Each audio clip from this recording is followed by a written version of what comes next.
For the vast majority of the last century, we have been handed a cultural script that defines the end of our working lives by a single specific number, 65. But have you ever stopped to ask where that number actually came from? It was not calculated based on human biology, peak cognitive decline, or personal fulfillment.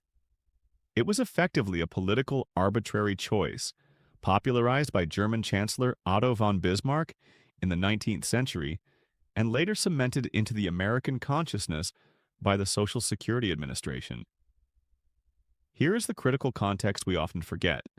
When these systems were designed, life expectancy was significantly lower.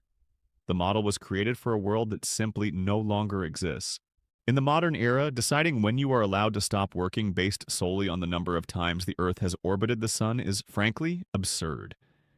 It acts as a blanket rule that completely ignores the reality of your individual situation, your income, your spending habits, and your net worth. Because we cling to this outdated age-based model, most people find themselves trapped in what is best described as the infinite race. You likely recognize the feeling of the infinite race. It manifests as a low-level hum of financial anxiety that never quite goes away, regardless of how hard you work. You are essentially running a marathon, but the race organizers never marked the finish line. You follow the standard advice to save as much as you can, but because you do not know how much is actually enough, you never feel safe. You assume the number must be something massive and impossible, like $5 million or $10 million. Because those figures feel so far out of reach, many people subconsciously give up. They resign themselves to the idea that they will work until they physically cannot work anymore. This lack of a defined exit criteria is psychologically devastating. It transforms a career from a purposeful project into an indefinite prison sentence. We need to fundamentally shift that paradigm. We need to stop talking about retirement, which implies an ending or a decline, and start talking about financial independence. This is the state where work becomes optional. Financial independence is not an age. It is a specific moment in time when your assets generate enough cash flow to cover your liabilities. It is a mathematical crossover point, not a birthday party. The objective here is to give you a tool that is often missing from personal finance: clarity. By understanding the mechanics of your own freedom, you will move past the vague hope that things will work out. You will arrive at a specific, calculated dollar amount, down to the penny, that represents your personal exit button. This is the most important psychological shift you can make. Once you have this number, the vague anxiety of the future evaporates. It is replaced by a concrete project management problem. The terrifying question of, will I ever be able to retire, is deleted, and it is replaced by a strategic, solvable equation. How fast can I fill this bucket? To turn the dream of financial independence into a concrete plan, we must leave behind guesswork and look at the hard science.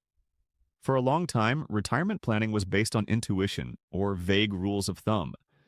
That changed in the 1990s with the work of William Bengen and later the famous Trinity study. These researchers set out to answer a single critical question that keeps most people awake at night. If you quit your job and start paying yourself from your investments, exactly how much can you withdraw each year without ever running out of money before you die? They did not just estimate this number. They ran exhaustive simulations using actual historical market data going back to the 1920s.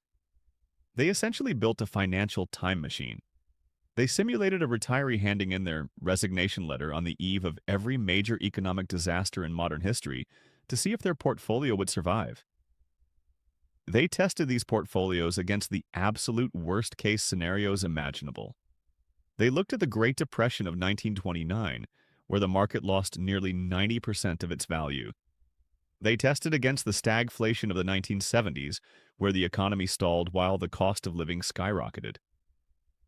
They looked at the dot-com bubble and the major crashes of the modern era. They were looking for a withdrawal rate that was bulletproof, a number that would survive every single apocalypse the economy has ever thrown at us. What they found was a specific mathematical boundary.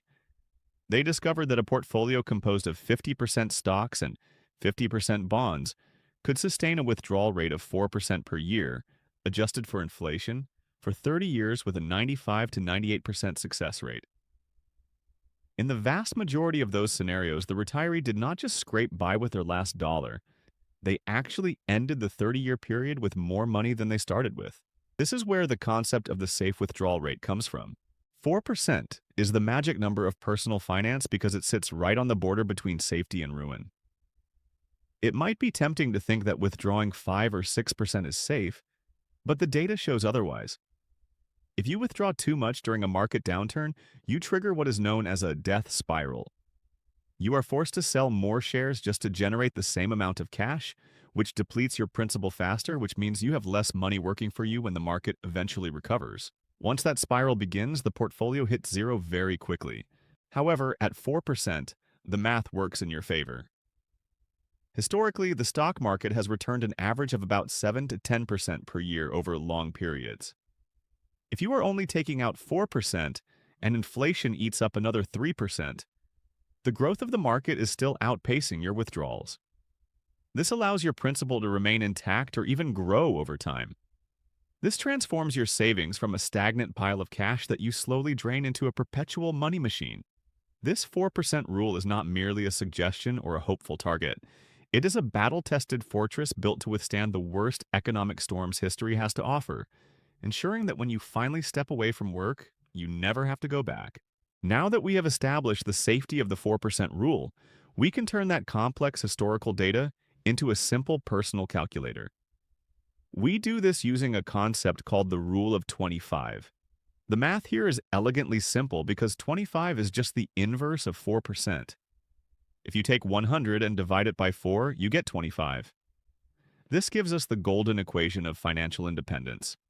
Your annual expenses multiplied by 25 equals your freedom number. Let us walk through some concrete examples to ground this math in reality. If you live a relatively lean life and spend $40,000 a year, the math is 40,000 times 25. That means you need exactly $1 million invested to be free. If you spend a bit more, say $60,000 a year, you need $1.5 million. And if you prefer a luxury lifestyle and spend $100,000 a year, your number is $2.5 million. It is important to understand that this expense number must include absolutely everything. We are talking about housing, food, travel, health insurance, taxes, and gifts. But once you have that accurate annual expense figure, the equation gives you a binary target. This specific dollar amount represents the crossover point. This is the moment where the 4% yield from your investments exceeds your cost of living. It is the financial equivalent of achieving escape velocity. Once you hit this number, gravity no longer holds you down. You can technically stop working, and your money will pay you a salary for the rest of your life. Now, I know what you might be thinking. $1 million is a lot of money. It can feel overwhelming, like standing at the base of Mount Everest looking up at the summit. But the beauty of the Rule of 25 is that it allows you to break the climb down into camps. It is not just about the mountain, it is about the climb. By breaking the number down, you can gamify the process. For instance, reaching just 10% of your freedom number is a massive milestone. It means you have 2.5 years of freedom banked, but the most exciting milestone is reaching 50%. This is often called Coast FI. At this stage, you have enough money invested that even if you never contribute another cent, compound interest alone will likely grow your portfolio to your full freedom number by the time you reach traditional retirement age. This converts the abstract, terrifying dream of retirement into a gamified progress bar. You are no longer hoping to be rich. You are simply filling a bucket. The Rule of 25 democratizes wealth because it relies on cold, hard math, not luck. It proves that freedom is not a vague fantasy for the ultra-wealthy. It is a purchase you can make, and now you know exactly how much it costs. At this stage, we need to address the silent thief that sleeps in the basement of every financial plan. Inflation. A very common confusion arises here. People look at the math and say, wait a minute, if I withdraw 4% and inflation is 3%, doesn't that mean I effectively only have 1% left to live on? If that were true, this plan would fail immediately. But that is not how the 4% rule works. It is crucial to understand that the rule is designed to preserve your purchasing power, not just your nominal dollar amount. The calculation is already net of inflation. Let us look at how the cash flow actually works in practice so you can trust the numbers. Imagine you reach your freedom number of $1 million. In year one, you withdraw $40,000 to pay your bills. Now, let's say inflation hits 3% that year. A loaf of bread costs more, gas costs more, your property taxes go up. If you withdrew $40,000 again in year two, you would technically be poorer because your money buys less than it did the year before. So you do not do that. You give yourself a raise. In year two, you mathematically adjust your withdrawal upward by the rate of inflation.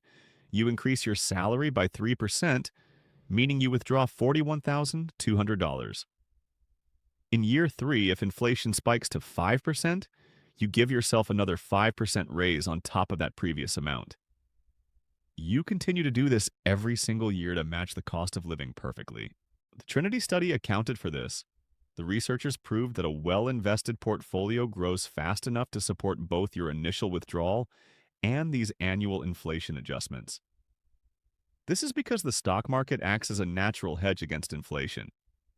Think about what stocks actually are. They are shares of ownership in real companies.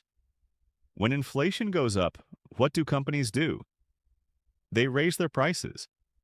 When companies raise prices, their earnings eventually go up, and their stock prices usually follow. Your portfolio essentially rides the wave of inflation rather than drowning in it. However, there is one specific danger zone we must discuss to ensure your plan is bulletproof. It is called sequence of returns risk. This is the risk of a major market crash happening in the very first year or two of your retirement. If the market drops 40% the day after you quit your job, and you continue to withdraw inflation-adjusted funds, you can permanently damage the portfolio's ability to recover. You are effectively selling more shares at a discount to get your cash, digging a hole that is hard to climb out of. The standard solution to this is not to panic, but to build a cash cushion. This is a simple defensive strategy. Before you hand in your resignation, you set aside 1 to 2 years of living expenses in a high-yield savings account or very safe bonds, completely separate from your volatile stock portfolio. This is your shield. If the market crashes in year one, you do not sell a single share of stock. You leave your investments alone to recover, and you live off your cash cushion instead. This prevents you from selling low and insulates your long-term wealth from short-term volatility. This ensures that your plan accounts for the rising cost of bread and milk 30 years from now, keeping your freedom secure regardless of what the economy does. This brings us to the final piece of the puzzle, and it reveals a mathematical truth that is almost hard to believe until you run the numbers yourself. We often assume that the only path to financial freedom is earning a massive salary. We focus all our energy on the income side of the equation.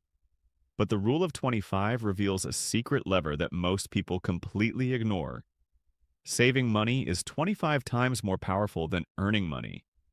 Let us look at the math to prove this. Imagine you work hard and negotiate a raise that increases your take-home pay by $1,000 a year. That is a great win.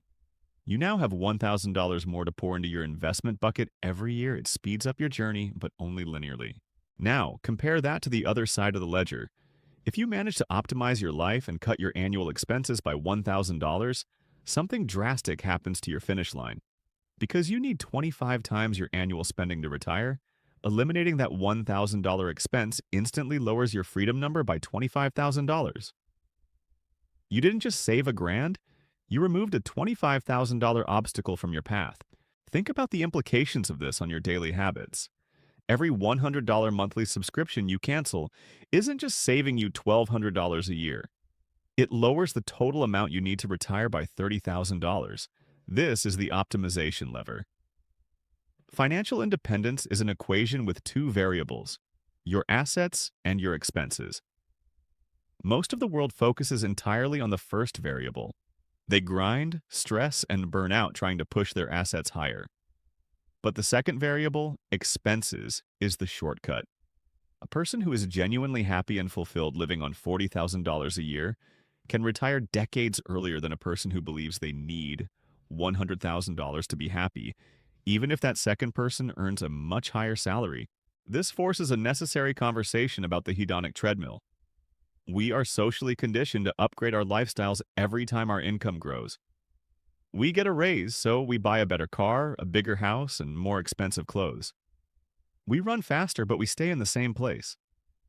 The 4% rule forces you to step off that treadmill and define what enough looks like for you. It puts a literal price tag on your lifestyle choices, not in dollars, but in years of your life. When you look at a luxury car with a heavy monthly payment, you can now run the calculation. You might realize that owning that car raises your freedom number by $100,000. That means you have to stay at your desk, working your job, for an extra 3 or 4 years just to fund the capital required to support that vehicle. Is the car worth 3 years of your freedom? Maybe it is. Maybe you love cars, and that trade-off is worth it to you. But for the first time, you are making that decision with your eyes open. You are no longer sleepwalking into obligations. Ultimately, the goal of this entire journey is not to reach a specific number so you can dive into a pool of gold coins. The goal is not to have the biggest pile of cash in the graveyard. The goal is to buy back your time while you are still young enough and healthy enough to use it. Money is not the destination, it is simply the fuel. Freedom is the asset. And the moment you realize that you can lower the price of your freedom by defining your own version of enough, you realize that the exit door is much closer than you thought.